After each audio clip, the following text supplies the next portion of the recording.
نحمده ونصلي ونسلم على رسوله الكريم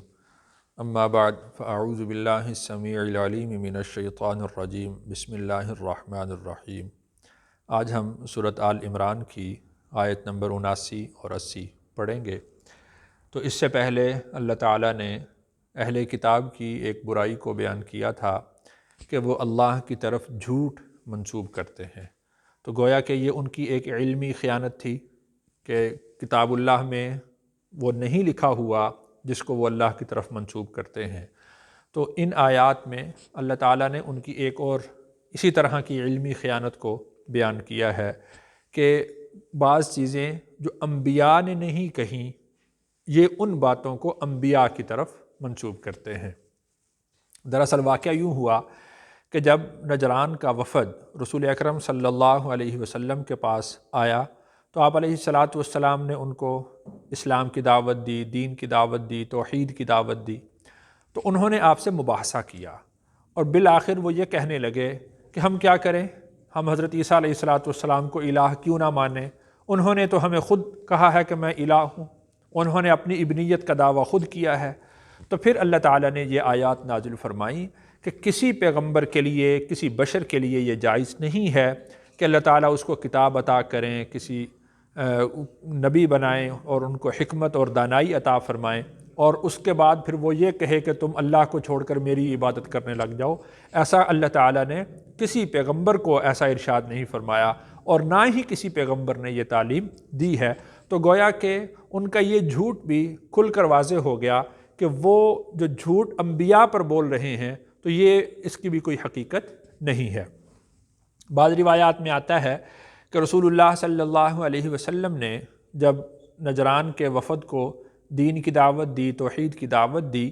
تو ابو رافع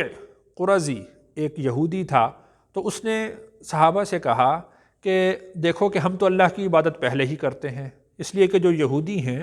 وہ توحید پرست ہیں، وہ خود کو کہتے ہیں کہ ہم بڑے موحد ہیں، تو دیکھو ہم تو اللہ کی عبادت پہلے سے ہی کرتے ہیں۔ اب تمہارے نبی کا کہنا یہ ہے کہ تم اللہ کی عبادت کرو، تو دراصل وہ اپنی عبادت کی طرف لانا چاہتا ہے۔ وہ یہ کہتا ہے کہ گویا کہ تم مجھے سجدہ کرو، تو وہ اللہ کی طرف نہیں بلکہ اپنی طرف، اپنی عبادت کی طرف بلانا چاہتا ہے، ورنہ ہم تو اللہ کی عبادت پہلے سے ہی کر رہے ہیں۔ تو بعض مفسرین نے کہا ہے کہ اللہ تعالیٰ نے پھر یہ آیات نازل فرمائیں کہ میرے پیغمبر کا یہ کہنا یہ اس وجہ سے نہیں ہے، اور اس وجہ سے بھی کہ یہ جائز بھی نہیں کہ کسی پیغمبر کو اللہ تعالیٰ کتاب عطا کریں، حکمت عطا کریں، نبوت عطا کریں اور پھر اس کے بعد وہ شرک کی تعلیم دے۔ اس لیے کہ نبوت اور شرک یہ دونوں تعلیمات اکٹھی نہیں ہو سکتی۔ نبی کبھی بھی شرک کی دعوت نہیں دے گا، نبی کبھی بھی شرک کی تعلیم کی طرف نہیں بلائے گا، تو یہ بالکل جائز نہیں ہے۔ تمہارا یہ کہنا کہ نبی صلی اللہ علیہ وسلم یہ کہہ رہے ہیں، یا نجران کے وفد کا یہ کہنا کہ حضرت عیسیٰ علیہ السلام نے ہمیں خود الوہیت کی دعوت دی ہے اور کہا ہے کہ میں الہ ہوں، تو یہ بالکل سراسر جھوٹ ہے۔ ترجمہ دیکھیے، ما کانا نہیں ہے جائز، نہیں ہے مناسب، لبشر کسی بشر کے لیے، ان کے یؤتیا عطا کریں، ہو اس کو، اللہ الکتابہ کتاب، والحکمہ اور حکمت، والنبوۃ اور نبوت، ثم پھر یقولا وہ کہے، للناسی لوگوں سے، کونو تم ہو جاؤ، عبادن بندے، لی میرے، من دون اللہ اللہ کو چھوڑ کر، ولیکن اور لیکن، کونو تم ہو جاؤ، ربانیین اللہ والے، بما کنتم جیسا کہ تم، تعلمون پڑھاتے ہو الکتابہ کتاب، وبما کنتم اور جیسا کہ تم تدرسون پڑھتے ہو۔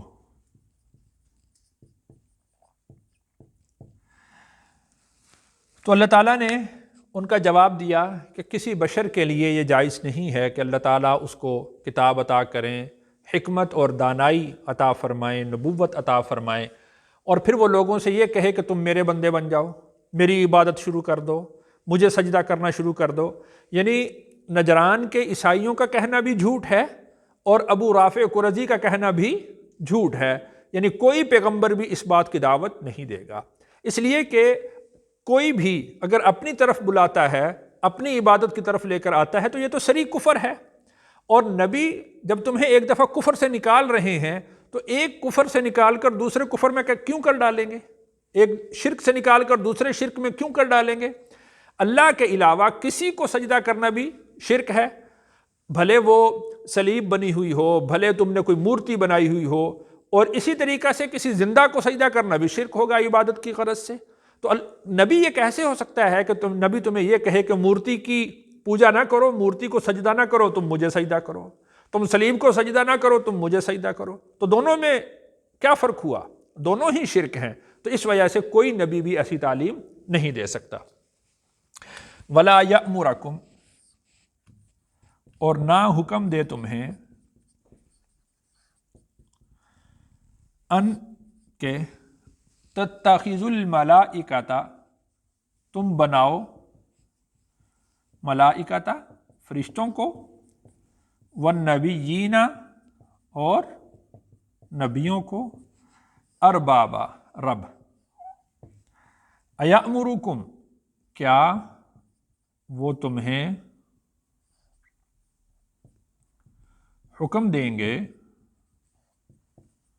بالکفر کفر کا،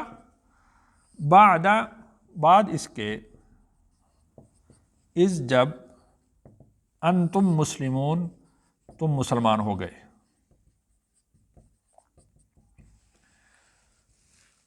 ایک تو یہ کہ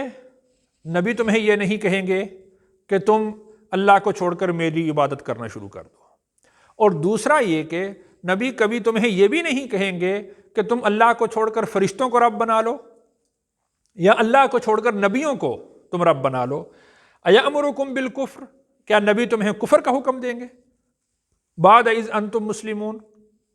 بعد اس کے کہ تم جب مسلمان ہو جاؤ، مسلمان ہونے کے بعد تمہیں دوبارہ کفر کی طرف پیغمبر نہیں لے کر جا سکتے۔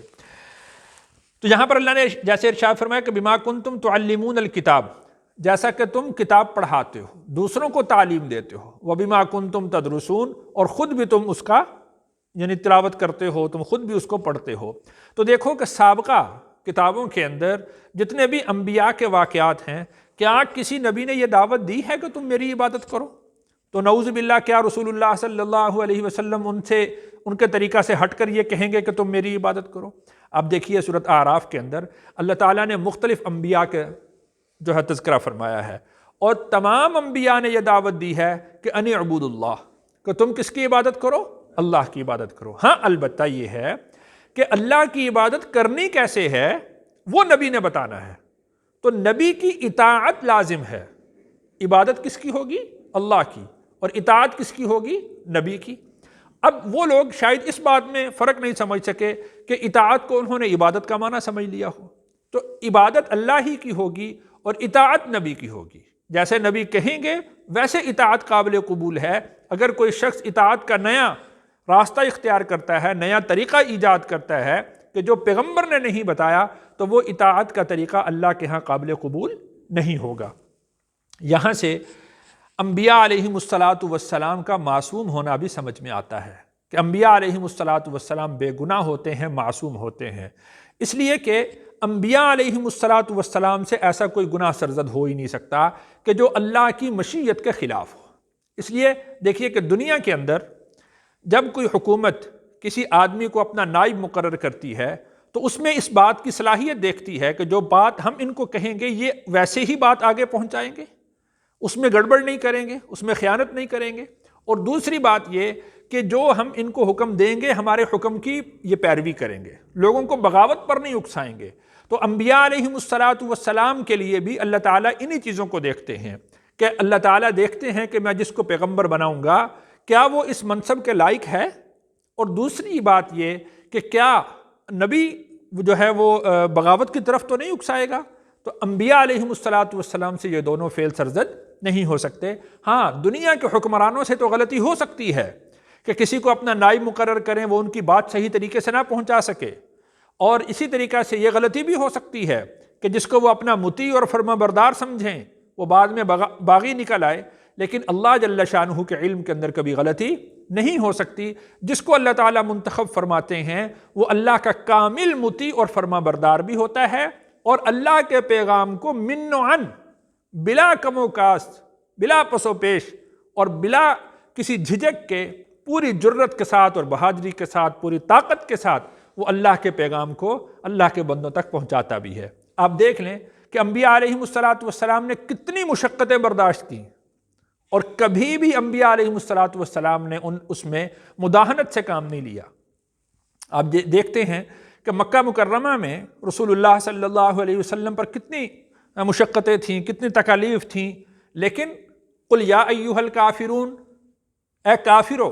جب خطاب یہاں پر آیا تو اب یہاں پر کوئی ملمہ سازی نہیں کی گئی، کوئی الفاظ کا ہیر پھیر نہیں کیا گیا، بلکہ صاف صاف دو ٹوک الفاظ میں جو واضح پیغام تھا رسول اللہ صلی اللہ علیہ وسلم نے وہ پورا کا پورا اسی طریقے سے پہنچا دیا کہ لا اعبد ما تعبدون ولا انتم عابدون ما اعبد، کہ تمہارا راستہ الگ ہے، میرا راستہ الگ ہے، میں تو اس کی عبادت کرتا ہوں، یہ ساری کائنات کا بنانے والا ہے، تمہارا راستہ الگ ہے اور میرا راستہ الگ۔ تو پیغمبر وہ ہوتا ہے جو اللہ کے حکم کو